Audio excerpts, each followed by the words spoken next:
Hoje nós vamos falar sobre como adaptar a arquitetura limpa ao seu contexto.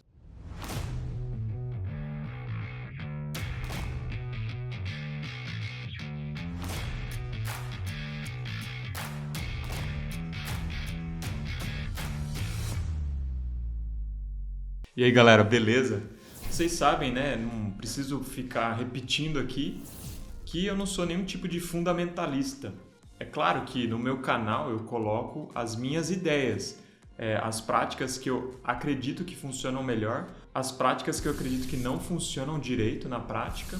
E claro, sempre o seu canal vai ter a tua visão. Então, por exemplo, eu acredito verdadeiramente que o TDD é uma melhor forma de programar. Mas eu não sou nenhum fundamentalista, não acho que isso tem que ser forçado para as pessoas. Estava vendo até uma entrevista com o Michael Feathers. O Dave Farley entrevistou o Michael Feathers, que é ator lá do Trabalho Eficaz com Código Legado, que é um clássico espetacular sobre como lidar com código legado. E o Michael Feathers, ele tem essa pegada também. Então, quando ele vai apresentar o TDD, ele fala, olha, dá uma tentada aqui, né? Give it a try.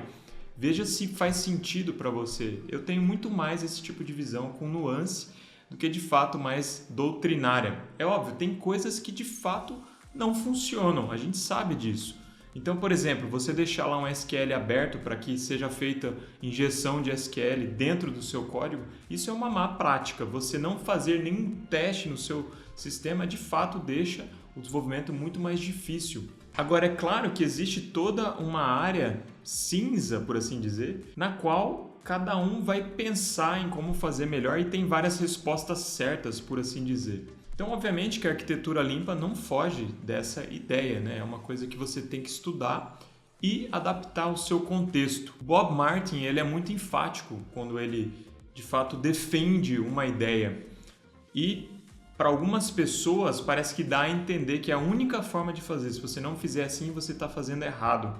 Mas não é assim, e até na minha conversa com ele, isso ficou claro, né? Então, vou falar sobre isso daqui a pouco.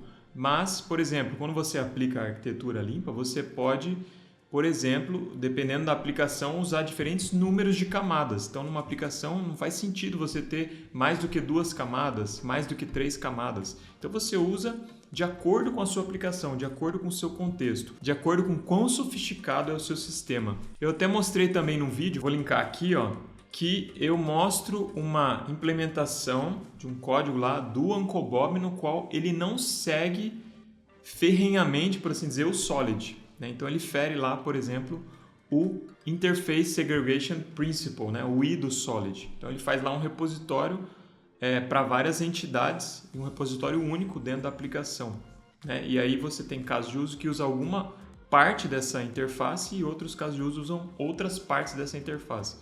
Então, de fato, isso, de certa forma, se a gente for seguir rigorosamente o Solid, você está ferindo o Solid. Então, é óbvio, né? Os autores, eles esperam que as pessoas tenham cérebro para utilizar, tenham bom senso ao aplicar aquelas ideias. E, de fato, né? Desde que eu comecei a estudar esse tema de arquitetura limpa, desde que eu publiquei meu livro há mais ou menos 9 meses, eu não paro de pensar nisso, né? E refletir em maneiras de como aplicar, né, a arquitetura limpa de maneira que não seja um over-engineering, de maneira que de fato faça sentido para a sua aplicação, para o seu contexto. E para ficarem claras essas ideias é que eu estou fazendo esse vídeo aqui. E depois, né, para quem comprou aí, fica essa novidade, eu vou adicionar um capítulo novo, que na verdade é um pós-fácil, no qual eu vou discutir esses trade-offs que eu estou discutindo aqui mais brevemente com vocês. E para ficar claro também, né, pessoal, eu sou professor, eu ensino as coisas, né? De fato, é óbvio que o professor tem que mostrar a sua visão, né? E mostrar, por exemplo, quando uma coisa faz sentido, quando não faz. Mas, de fato, o meu intuito com o livro Arquitetura Limpa na Prática foi explicar uma ideia que não é minha. A ideia do Robert Martin, na verdade, nem é a ideia só do Robert Martin, né? O Robert Martin, ele juntou várias ideias, né? Tem ideias lá do Ivar Jacobson, né? Tem a arquitetura hexagonal do Alistair Cockburn e várias outras ideias que formam, né, a base lá da arquitetura limpa. Então, o meu papel como professor é tentar explicar para que as pessoas entendam com mais facilidade esses temas. Isso não quer dizer que a única forma correta de fazer software é usando a arquitetura limpa, obviamente, né, pessoal? Isso é uma forma e, de fato, ela pode ser adaptada conforme o seu contexto. Em primeiro lugar, eu queria dizer isso, né, pessoal, que o número de camadas que você usa, ele não é fixo. O próprio Uncle Bob deixou isso claro no meu bate-papo com ele.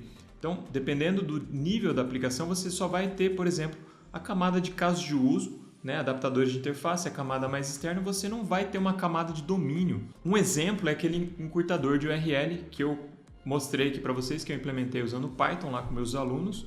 De fato, ali não tem domínio, né, pessoal? São só operações de você recebe uma URL longa, que é uma string, que representa uma URL, e você gera um hash para aquela URL e pronto, né? Não precisa você implementar regras de negócio do domínio. Não existem essas regras, né? As regras de negócio, elas podem estar diretamente implementadas nos casos de uso. É claro, para mim sempre faz sentido, por exemplo, você ter a camada de casos de uso, que mostra as operações de mais alto nível do seu sistema.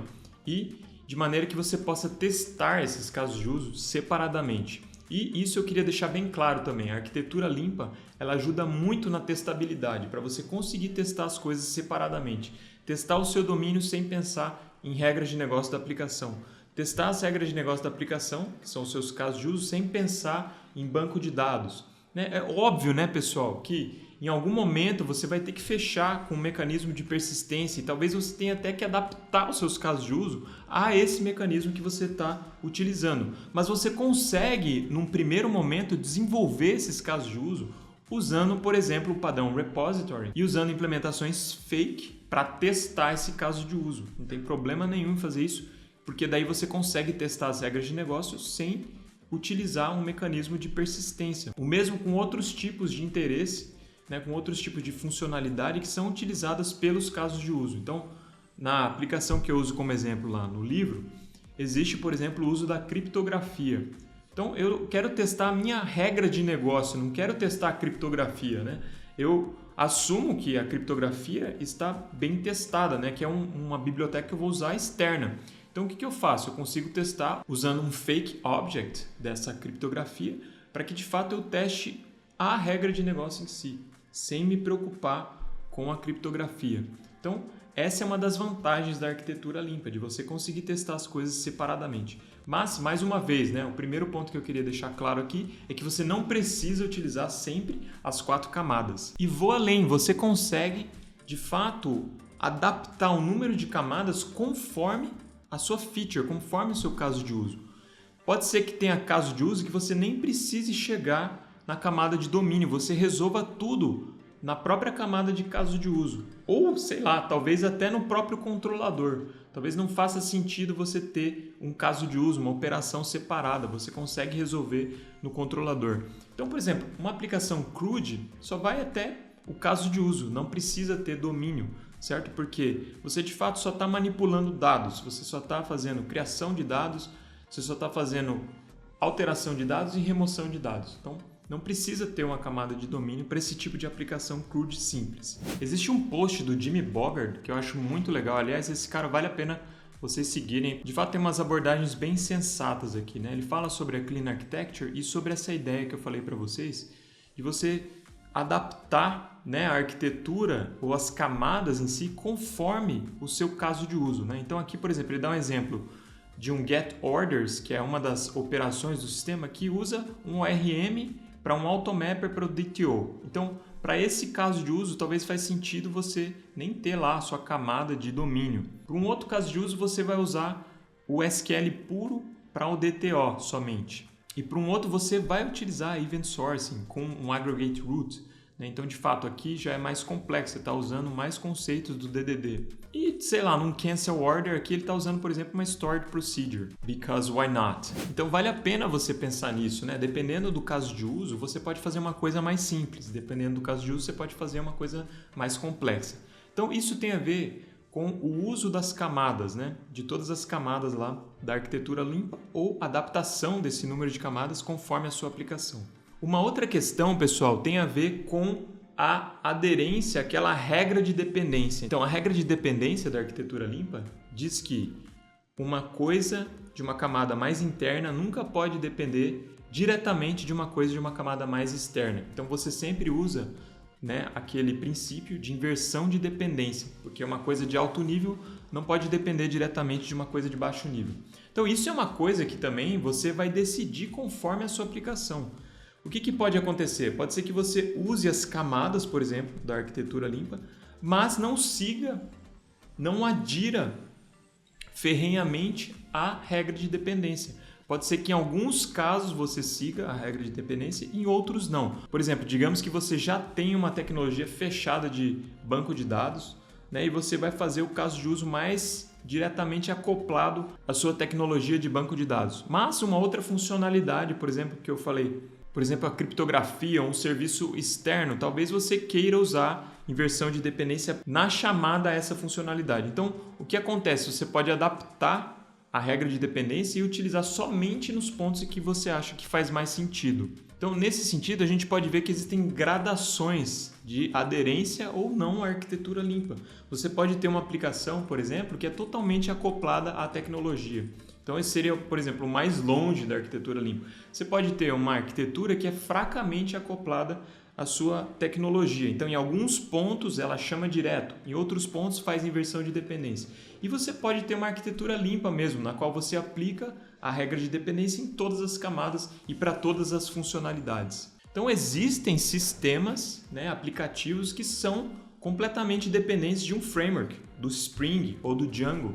Não tem problema nenhum nisso. É claro, existe um risco, porque você depende de algo que é menos estável do que simplesmente a tecnologia mais básica, a sua linguagem, a sua plataforma que você escolhe. Então você, de certa forma, fica refém. Ainda mais se o framework é proprietário, por exemplo, se é um Salesforce, por exemplo. Óbvio, é muito fácil fazer uma aplicação utilizando o Salesforce, a plataforma, porque você quer construir um CRUD, já tem tudo pronto. Você simplesmente fala, essa aqui é a entidade, e aí ele já constrói para você automaticamente, né, a parte do create, do update e do delete daquela entidade. Então, se você tem grana, certo, para pagar lá o Salesforce para fazer isso, beleza, não tem problema nenhum. Mas eu acho importante você entender esses trade-offs, você entender esse balanço. O Hugo Marx, que eu entrevistei aqui no canal há algum tempo, escreveu esse post que eu achei espetacular, que ele chamou de a arquitetura simples. Então, aqui ele fala mais ou menos as ideias que ele tem e que ele aplica ao estruturar uma arquitetura. Então, se a gente olhar aqui, a gente pode ver que as camadas da arquitetura limpa, elas aparecem aqui. Talvez nem todas, né? Mas a gente tem os casos de uso, que pode ser chamado também de camada de serviço, né? Você tem a persistência, você tem a camada de configuração, que eu coloquei lá no livro também. Você tem o seu controller. Mas, de fato, aqui, por exemplo, ele acha que pode ser muita coisa você fazer inversão de dependência. Então, o seu caso de uso depende diretamente aqui da persistência. O controlador chama diretamente o seu caso de uso. Então, aqui é aquele caso que eu falei para vocês. Você tem as camadas, elas estão aqui, mas você não tem muito a questão de inversão de dependência. Então, as coisas estão acopladas mais diretamente. E aqui ele vai discutindo, né, por que ou por que não utilizar certas ideias, inversão de dependência, não utilizar inversão de dependência na camada de persistência, você anota as suas entidades ou não anota, e assim por diante. Então, recomendo vocês, vou colocar o link dessa arquitetura aqui, da descrição dessa arquitetura do Hugo Marx, que eu achei espetacular.